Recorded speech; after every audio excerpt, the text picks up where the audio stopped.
Hola, bendiciones. Qué bueno que te conectas con nosotros aquí en Hablemos Claro. En Hablemos Claro queremos traer temas que sean relevantes para tu vida, matrimonio, familia, ministerio y liderazgo.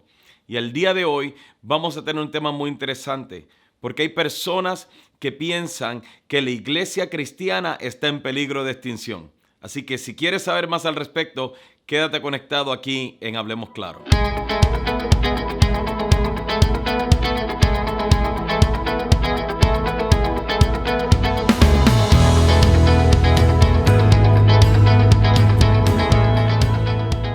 Estos días leí una noticia que decía que la iglesia cristiana está en peligro de extinción.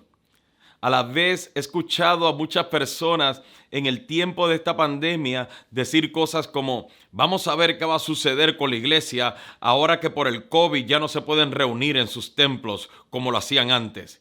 También hay personas que piensan que por las reglas y las políticas que están saliendo en las redes sociales, donde se espera que limiten a la iglesia de poder predicar o hablar de Cristo, y personas dicen cosas como: pues vamos a ver qué va a suceder con la iglesia ahora que no les permitan usar las redes sociales para sus mensajes. Porque a diferencia de lo que muchas personas piensan, la iglesia no es una idea, no es una empresa, no es un movimiento. La iglesia es el cuerpo de Cristo y su fundador es Dios, quien es el mismo fundador del universo y del planeta. Y si el ser humano no ha podido destruir el planeta, jamás podrá nada ni nadie destruir ni detener el avance de la iglesia. Con el COVID-19, cuando muchas personas decían: vamos a ver qué va a suceder con la iglesia ahora, lo que sucedió fue que la iglesia encontró nuevas formas de llevar el mensaje a las personas. Encontró nuevas estrategias para conectarse con su gente. Encontró nuevos recursos para ayudar a las personas en sus comunidades. La iglesia no se detuvo, sino que Dios les dio estrategia a pastores, a miembros, a líderes, ministros, para continuar cumpliendo con el llamado que Dios les delegó. Pastores que nunca antes se habían grabado o transmitido de forma virtual, aprendieron a hacerlo en días. Aprendieron a tocar instrumentos, aprendieron a conectarse, a hacer oración e intercesión de forma virtual. Iglesias llevaron comidas a hogares de sus miembros y a otras personas en necesidad.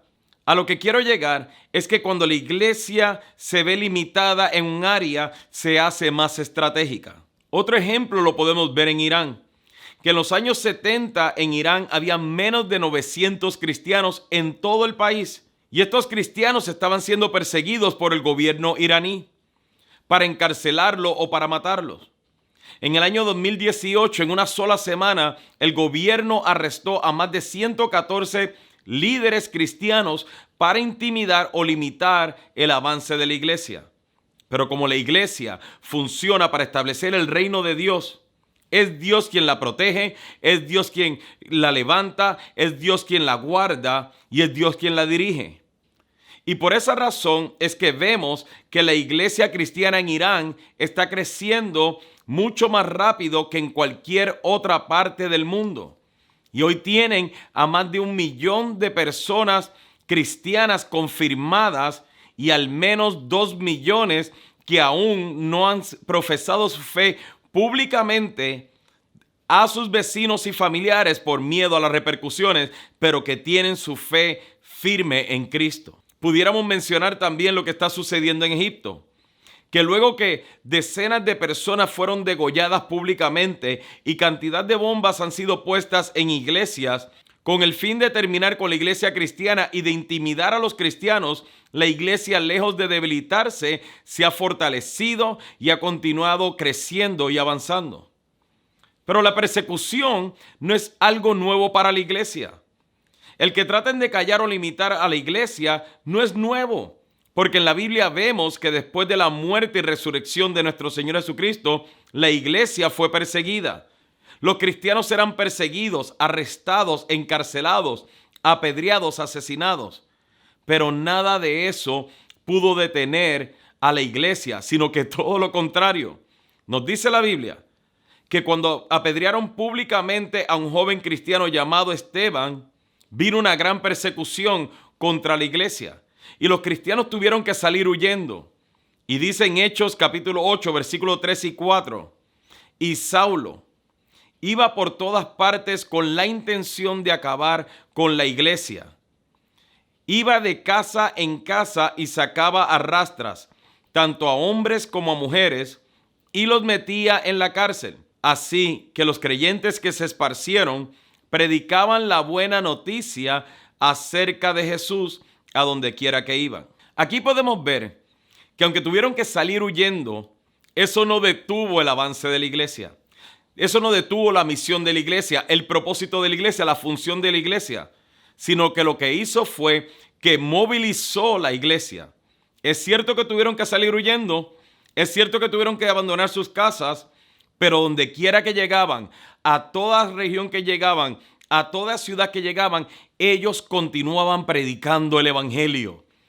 Porque lo que ellos tenían, lo que había sido creado en ellos, la transformación que habían tenido, no les permitía callarse. Porque eso es lo que hace la iglesia. La iglesia se reinventa, busca nuevas estrategias. Y cuando la tratas de detener por un lado, encuentra otra estrategia por otro lado. Y cuando la limitas por un lado, se fortalece por otro lado.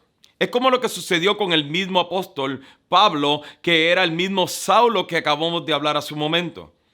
Que después de haber perseguido a la iglesia, él se convierte. Y luego de desarrollar su ministerio, fue encarcelado.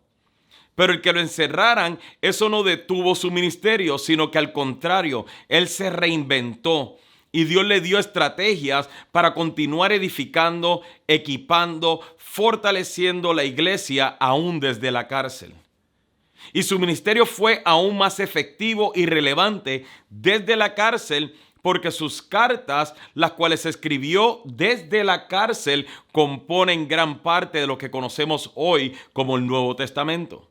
A lo que quiero llegar es que no hay ningún gobierno, ninguna red, ninguna organización, ninguna pandemia que pueda detener el avance, la misión, el propósito o la efectividad de la iglesia. Porque la iglesia es la idea de Dios y no la nuestra. La iglesia fue establecida por Dios y no por nosotros. E históricamente se ha comprobado que cuando la iglesia está siendo perseguida, se hace más efectiva. Que cuando la iglesia ha sido limitada, se hace más firme. Que cuando la iglesia está siendo atacada, se hace más influyente. Así que pastores, ministros, líderes, miembros cristianos, como dijo nuestro Señor Jesucristo en Mateo 6:34, no se preocupen por el mañana, porque el día de mañana traerá sus propias preocupaciones. Los problemas del día de hoy son suficientes por hoy. Lo que venga mañana, el mismo Dios que le dio la estrategia, la valentía, los recursos al apóstol Pablo, a los apóstoles, a la iglesia en Egipto, a la iglesia en China, a la iglesia en Irán, que le dio las estrategias y los recursos a la iglesia durante este tiempo de pandemia, es el mismo Dios que nos dará todos los recursos y estrategias que necesitamos, venga lo que venga y pase lo que pase.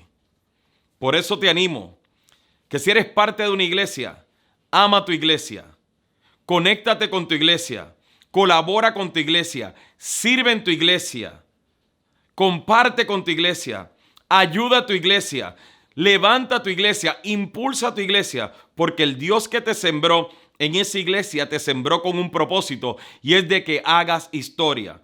Y toda persona que colabora dentro de una iglesia está haciendo historia en la vida de alguien más. Está haciendo historia en lo que Dios está escribiendo en este tiempo para la iglesia. La iglesia está hoy en una posición no de derrota, no de extinción, sino de victoria. Porque a pesar de que esté pasando todo lo que está pasando y venga todo lo que venga, Dios siempre gana y Dios siempre le dará la estrategia correcta a la iglesia para que su nombre sea exaltado, para que su nombre sea predicado, para que su nombre sea glorificado. Sin embargo, en lo que respecta de hoy, hagamos todo lo que tengamos que hacer. Pastores, ministros, miembros, hagamos todo esto por uno más, para alcanzar a uno más, para conectar a uno más, para firmar a uno más, para formar a uno más, para discipular a uno más, hasta que todos declaren que no hay nada mejor que ser cristianos. Te vemos en el próximo Hablemos Claro. Si este video ha sido de bendición para tu vida, por favor compártelo en tus redes. Compártelo con alguien que tú sepas que va a ser de bendición para esa persona. Recuerda que en Iglesia Café, en Café Church y en Hablemos Claro, todo lo que hacemos, lo hacemos por uno más. Así que te esperamos en el próximo Hablemos Claro y no olvides de suscribirte. Que Dios te bendiga.